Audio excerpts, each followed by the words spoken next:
नमस्कार दोस्तों। इससे पहली वीडियो में हमने पढ़ा था ध्वनि प्रदूषण के बारे में, नॉइज़ पॉल्यूशन के बारे में। उसके स्रोत क्या क्या होते हैं, जिसमें मैंने बताया था कि इसके दो स्रोत होते हैं मुख्य रूप से। पहला होता है प्राकृतिक स्रोत, दूसरा होता है कृत्रिम स्रोत। हमने ये भी बताया था प्राकृतिक स्रोत और कृत्रिम स्रोत कौन कौन से होते हैं। कृत्रिम स्रोत को भी हमने दो भागों में विभाजित किया था, अचल स्रोत और गतिक स्रोत के अंदर। फिर हमने बताया था ध्वनि प्रदूषण के प्रभाव क्या क्या पड़ते हैं। सुनने की शक्ति में कमी होती है, शारीरिक प्रभाव होता है, मानसिक प्रभाव होता है, पदार्थों पर प्रभाव पड़ता है। ठीक है, आज हम पढ़ेंगे रेडियोधर्मी प्रदूषण। रेडियोधर्मी प्रदूषण आज का हमारा टॉपिक है। शुरू करते हैं।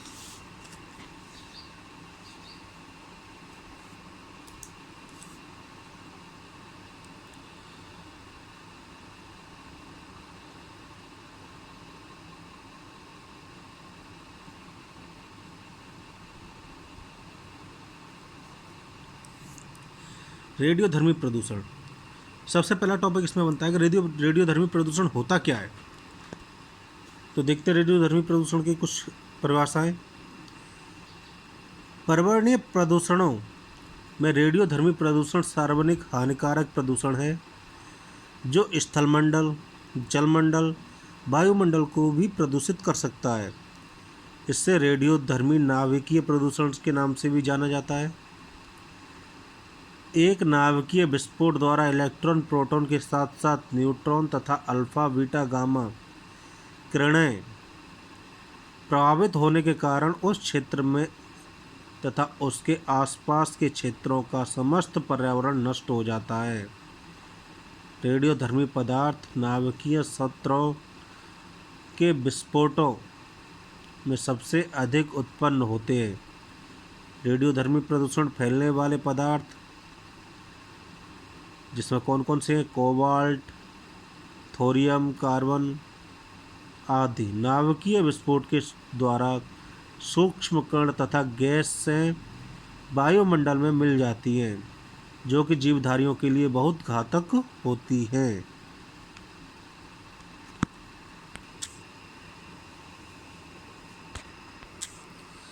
अब आगे देखते हैं इसमें रेडियोधर्मी प्रदूषण के जो स्रोत होते हैं वो क्या क्या होते हैं। रेडियोधर्मी प्रदूषण के स्रोत,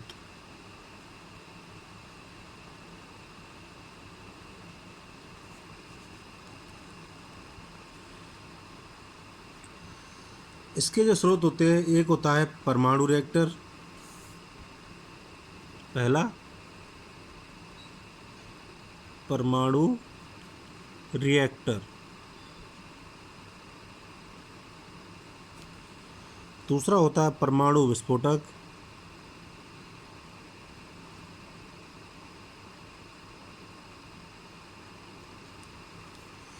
तीसरा होता है खनिज,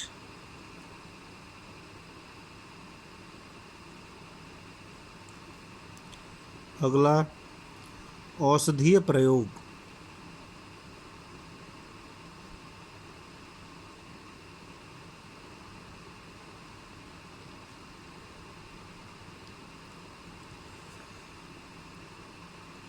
और रेडियोधर्मी अवशिष्ट।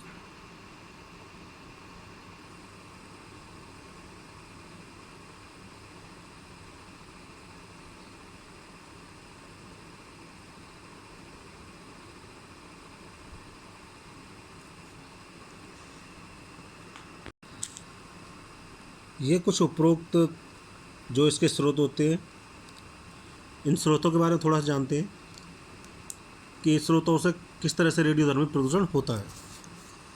इसमें पहला है परमाणु रिएक्टर। परमाणु रिएक्टर का जो उत्पादन होता है या जो परमाणु रिएक्टर यूज़ होते हैं वो अधिकतर विद्युत उत्पादन में होते हैं। देखते हैं किस तरह से। परमाणु उत्पादन हेतु परमाणु भट्टियाँ बनाई जाती हैं। रेडियो पदार्थ के बनने एवं अनुसंधान कार्यों हेतु भी परमाणु भट्टियाँ बनाई जाती हैं। इन भट्टियों में ईंधन के रूप में रेडियोधर्मी पदार्थ प्रयोग में लाए जाते हैं। वो पदार्थ कौन से होते हैं? यूरेनियम है। ठीक है। प्रयोग में लाए जाते हैं, जिसके विघटन में अत्यधिक ऊष्मा तथा अन्य रेडियोधर्मी समस्थानिक उत्पन्न होते हैं। अधिक ऊष्मा की वजह से परमाणु भट्टियाँ गर्म हो जाती है। इन भट्टियों को ठंडा करने के लिए प्राकृतिक जल को प्रयोग में लाया जाता है। विघटन के दौरान कई प्रकार की रेडियोधर्मी विकिरण भी उत्सर्जित होती हैं और ये विकिरण वायुमंडल तथा शीतलन जल में मिल जाती है। यही प्रदूषित जल नदियों में मिला दिया जाता है, जिसके फलस्वरूप नदी का जल भी रेडियोधर्मी प्रदूषित हो जाता है। अगला आता है परमाणु विस्फोटक। विशेषकर विश्व के प्रमुख विकसित तथा विकासशील देशों द्वारा पारस्परिक उत्कृष्टता या श्रेष्ठता सिद्ध करने की प्रतिस्पर्धा में परमाणु विस्फोट किए जा रहे हैं। ये विस्फोट या तो वायुमंडल में या समुद्र की गहराई में या जमीन के अंदर किए जाते हैं।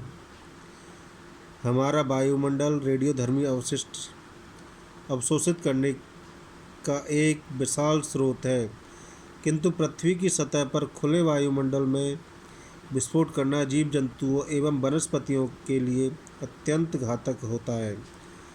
इसी कारण आजकल या तो निर्जन वन में या फिर जमीन की गहराई में विस्फोट कराए जाते हैं। विस्फोट से निकलने वाला विकिरण जमीन के अंदर मृदा द्वारा एक भौम जल द्वारा अवशोषित कर लिया जाता है।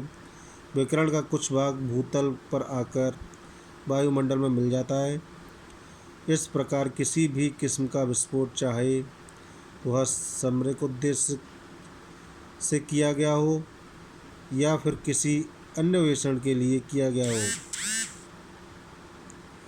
वायुमंडल तथा जल दोनों को प्रदूषित करता है।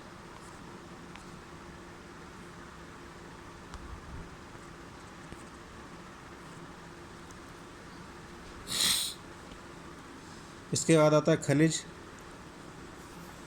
खनिज में कैसे आता है कि पृथ्वी के अंदर कई ऐसे खनिज मौजूद हैं जिनमें रेडियो पदार्थ विद्यमान होते हैं, जैसे यूरेनियम, रेडियम, थोरियम तथा पोलोनियम इत्यादि।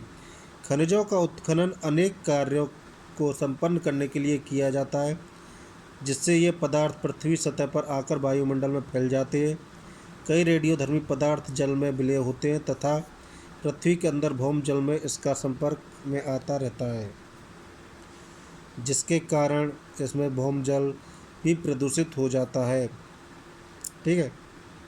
अब इसके बाद आता है औषधीय प्रयोग। औषधि के रूप में इसका प्रयोग कैसे करते हैं?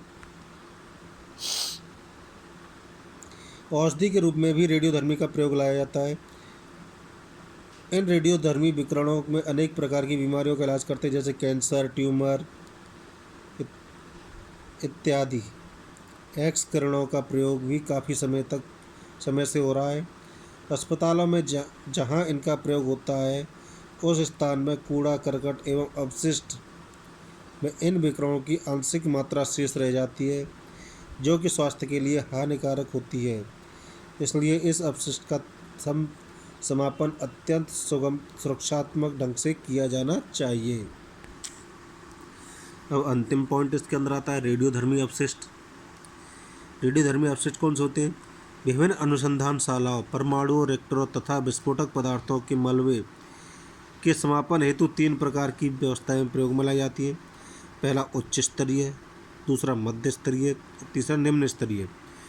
उच्च स्तरीय के अपशिष्ट ठोस या द्रव अवस्था में होते हैं तथा प्रचुर मात्रा में ऊष्मा उत्सर्जित करते हैं, अतः अपशिष्ट का पर्यावरण के समापन नहीं किया जा सकता, केवल इन्हें सुरक्षित रूप से संचालित करके रखा जा सकता है।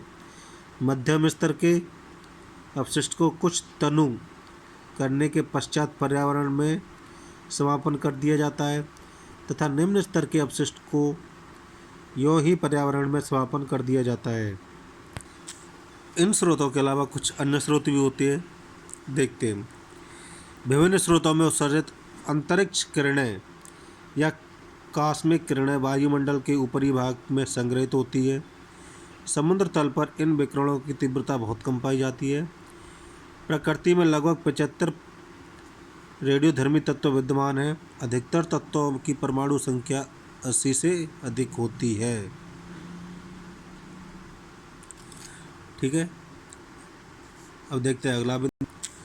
जो अगला बिंदु है उसमें देखते हैं कि रेडियोधर्मी प्रदूषण अपना प्रभाव कहाँ कहाँ डालते हैं, यानी रेडियोधर्मी विकिरण अपना प्रभाव कहाँ पर छोड़ती है। हेडिंग डालें अपनी,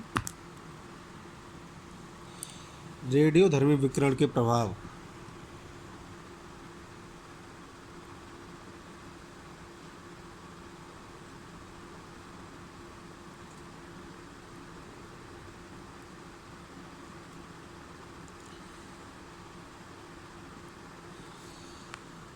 रेडियोधर्मी विकिरण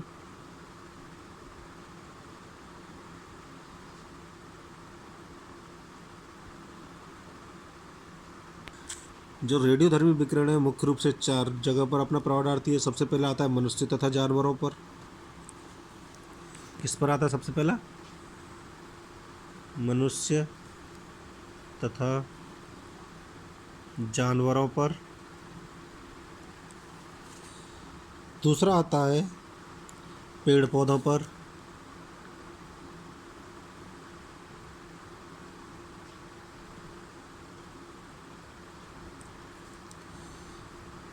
तीसरा है पदार्थों पर प्रभाव।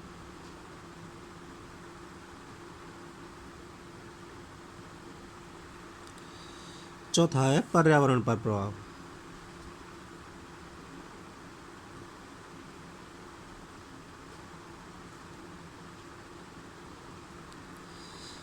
जो मनुष्य पर प्रभाव डालता है ये भी 3 तरह से डालता है। पहला है तीक्ष्ण क्षति।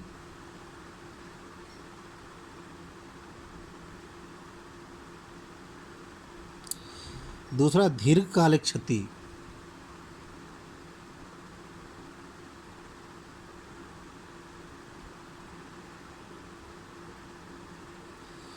और अनुवांशिकता क्षति।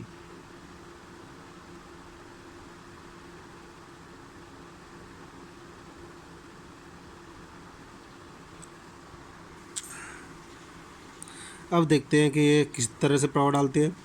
जैसे सबसे पहला है इसमें मनुष्यों तथा जानवरों पर प्रभाव। इसके अंदर सबसे पहला पॉइंट आता है तीक्ष्ण क्षति। इसमें देखो क्या हो, जब प्रचुर मात्रा में रेडियोधर्मी विकिरण अति सूक्ष्म समय में शरीर के ऊपर गिरता है तब शरीर पर इन विकिरणों का पर प्रभाव अत्यंत तीक्ष्ण होता है, जिसके प्रभाव से शरीर की कोशिकाएं एकदम नष्ट होने से जीव तुरंत अथवा 1-2 दिन में मृत्यु को प्राप्त होता है। ये तो है तीक्ष्ण क्षति। दीर्घकालिक क्षति, निम्न तीव्रता वाले विकिरण यदि किसी जीव पर लंबे समय तक पड़े तो उसके शरीर को जो दीर्घकालिक क्षति है उनका प्रभाव पता नहीं चल पाता है, जैसे रक्ताल्पता का होना, त्वचा का कैंसर, मोतियाबिंद तथा शरीर का भार कम होना। इसमें आता है तीसरा पॉइंट अनुवांशिकता क्षति। रेडियोधर्मी प्रदूषकों द्वारा होने वाली अनुवांशिक क्षति से अभिप्राय ऐसी बीमारियों या शारीरिक अपंगता या विकलांगता से है जिसकी कई पीढ़ियों तक चलते रहने की आशंका बनी है, जिससे मानव में जीन एक गुणसूत्र में परिवर्तन हो जाता है। नवजात शिशु का अपंग व विकृत होना भी इसी बात का प्रमाण है। इसमें जो दूसरा पॉइंट है वो है पेड़ पौधों पर प्रभाव। रेडियोधर्मी विकिरणों के द्वारा पेड़ पौधों की कोशिकाएं नष्ट हो जाती हैं। इसके अतिरिक्त जमीन में उपजाऊ तत्वों के रूप में भी मिट्टी में मिले हुए रेडियोधर्मी पदार्थ पेड़ पौधों की जड़ों में पहुंचकर पेड़ पौधों की पत्तियां व फलों में संचालित होते रहते हैं। जब मनुष्य या जानवर इन्हें अपना भोजन के रूप में ग्रहण करता है तो इनका जीव जंतुओं पर हानिकारक दृष्टिगोचर प्रभाव पड़ता है। अगला पॉइंट है पदार्थों पर प्रभाव कैसे पड़ता है। रेडियोधर्मी विकिरण निर्जीव वस्तुओं तथा पदार्थों पर भी पड़ता है। ये विकिरण विस्फोट के आसपास की मृदा में अवशोषित हो जाते हैं। रेडियोधर्मी पदार्थों की आंशिक मात्रा कंक्रीट तथा ईंटें में भी पाई जाती है। रेडियोधर्मी विकिरण रासायनिक क्रियाओं को उत्प्रेरित करता है, मुलायम पदार्थों को भंगुर बना देता है तथा क्रिस्टलीय पदार्थों को रंगहीन कर देता है। अगला पॉइंट है इसमें, पर्यावरण पर प्रभाव कैसे डालता है। परमाणु युद्ध तथा रेडियोधर्मी प्रदूषण से पर्यावरण में परिवर्तन दृष्टिगोचर होता है।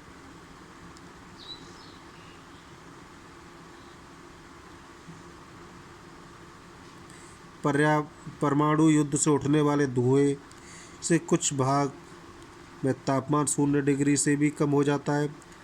परमाणु विस्फोटों से ओजोन परत का ह्रास होता है, जिससे परावैंगनिक किरणें में वृद्धि अवश्य होगी, परंतु युद्ध के बाद सूर्य के प्रकाश में कमी, सामान्य से कम तापमान तथा कम वर्षा से सूखा व अकाल की स्थिति पैदा हो जाती है।